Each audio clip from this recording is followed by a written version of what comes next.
A personal foul. Not taking any chances itong si Alipig. As I was telling you earlier, itong si Raider Alimi, hindi naman kailangan masyadong defensive because he's not 100%, but still, Alipig is not taking any chances. Here's Jordan Salvador. At kanina pa talaga sila nagtutulakan dito ni Terrence Leather. And Terrence Leather threw the ball at Jordan Salvador. And Terrence Leather is going after James Yap. Enrico Villanueva is being restrained by Alipig. And the entire Pure Food squad is getting on the case of Terrence Leather. And Alipig at nakikipagtulakan. And boy, cooler heads have to prevail here. That's Alipig and Rob Sands.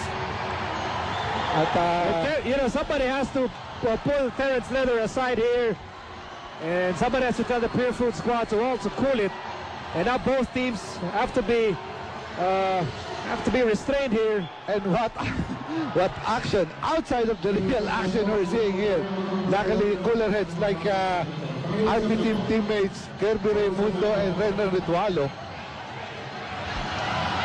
Teka, ito, kahit maliit-liit ang ating venue, may nagtatapo na po ng...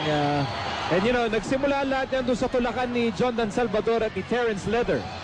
At tama naman, naibigay na yung foul eh. And then there was a foul.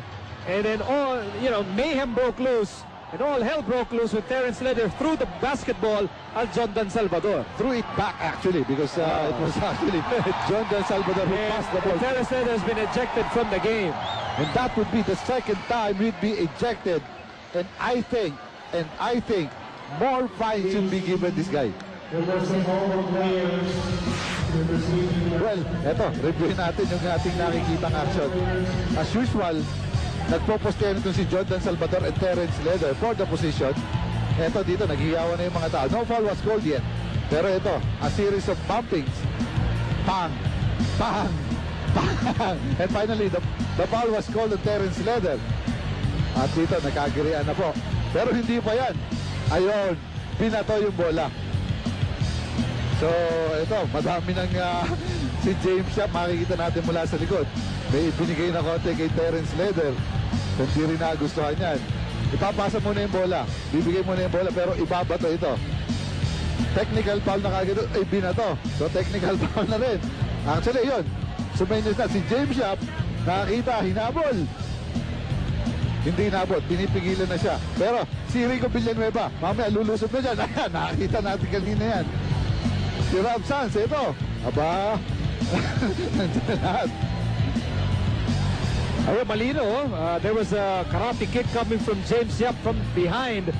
At biglang hinabol ni Terrence Leather. At ayan na, dito na nagsuguran sa court yung mga basketball players natin. Yeah, Rob Sands, Noel Kilingen getting in the middle of the action there. And you can see Renner Ritualo trying to pacify everybody here. Kasi Alipig natatawa ako kay Alipig He's trying to restrain all the attackers from the Pure Food. Kaya naman kaya. Really a cooler head ito si Alipig. Ito, makikita po natin. Same, another angle. Pero dito, ito, tayuan pa rin po dito. Ayun, nagsimula sa batuhan. So, kailangan ang ating emosyon. And why not, Migo? Ika nga, ang matatalo dito, wala nang bukas. Oh, that's right. Perfectly understandable. Both teams are really intense. Everything on the line here. Lahat ng pinaghirapan nila para dito sa Fiesta Conference nakataya sa larong ito. Winner goes home. Loser goes home. Winner moves on to a knockout game on Friday dito sa Inares. So, ito, hihintayin natin ang hatol ng Supreme Court. Initially, there was a personal foul